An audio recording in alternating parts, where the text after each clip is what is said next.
Jennifer Lopez has finally broken her silence on the worst year of her life. In an interview with comedian Nikki Glaser for Interview magazine, published on October 9th, Jennifer speaks candidly about it all and how she's doing now. The interview took place 1 month prior in Los Angeles, just days after she made her first red carpet appearance since she filed for divorce from Ben Affleck in August at the Toronto International Film Festival. Naturally, she was asked about the film she was there to promote, Unstoppable, in which she stars and Ben co-produced. After several questions, the topic of self-esteem comes up, both in regards to Jennifer's character in the movie as well as her personally. Speaking about her personal journey, Jennifer says, "I think my whole life I've just been trying to say I'm good enough until where I am now, when I know. I'm giving myself credit. I'm telling that little girl that grew up in the Bronx, you've done really good for yourself. I didn't do that for so many years. And now I think, with everything that's happened in my life and in my relationships and even in my career, it's like, give yourself a bit of comfort and love. We've been through a lot of things that nobody knows about, and you've persevered, and you refuse to give up and to let it get you down. With This Is Me Now and the project that you mentioned earlier, I feel like, whoa, I got here. I'm good. I did all the work and look at where I am." And then it was like my whole world exploded. And boy, did it ever.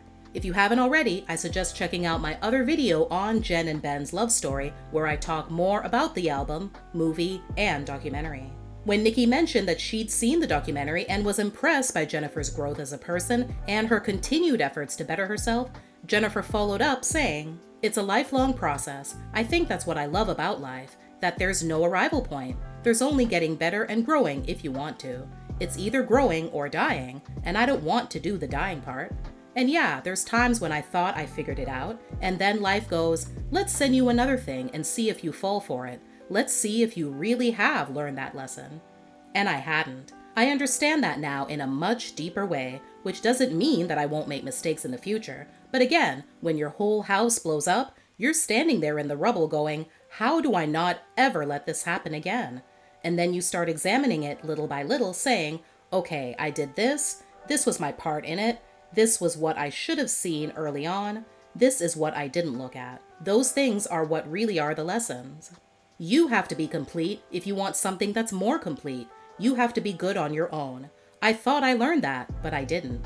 And then this summer, I had to be like, I need to go off and be on my own.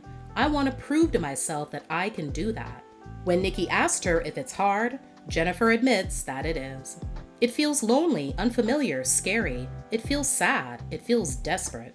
But when you sit in those feelings and go, these things are not going to kill me, it's like, actually, I am capable of joy and happiness all by myself. Being in a relationship doesn't define me. I can't be looking for happiness in other people. I have to have happiness within myself. I used to say I'm a happy person, but was still looking for something for somebody else to fill. And it's just like, no, I'm actually good.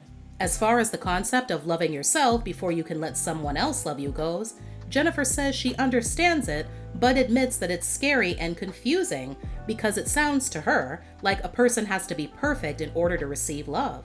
But she believes that the right partner will help heal the parts of you that are flawed, as well as help you grow to be a better person. Nikki made the comment that Jennifer sounded like she'd set a new bar for her next relationship. Jennifer was quick to shut that idea down though, saying that there was no new bar because she's not looking for anybody.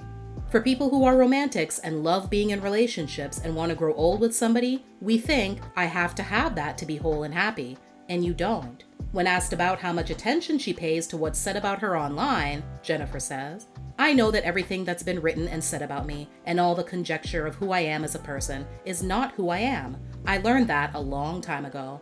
And social media, because it came along after I had been in the public eye for a while, I don't take it as seriously as everybody else.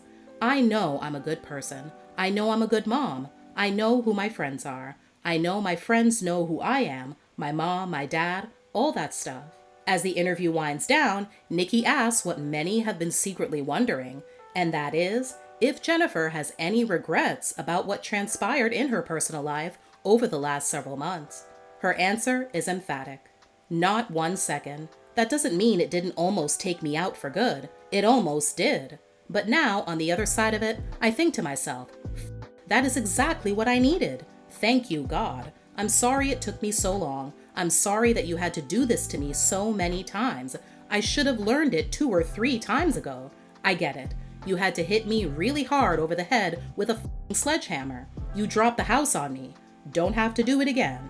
The relationship with yourself, for me, is the relationship with myself being cultivated in this moment, and my relationship with God, that I think we tend to get away from at times when you're wrapped up with other people. And God has always been such a big part of my life. The last thing Nikki touched on in the interview was Jennifer's canceled summer tour. Jennifer reiterated her disappointment in the decision, but assured her fans that she will hit the stage again. I can't wait to get back out there. I have the most understanding and loving fans in the world. Some fan bases can be spicy. Mine are just a bunch of lovers. I was so devastated to let everybody down, but I just needed to be with my kids and myself and really dig down deep into things that were happening in my life. And I'm glad I did, because it was a really difficult time for me. Probably the hardest time of my life, but it was also the best time because I got to do that work on myself.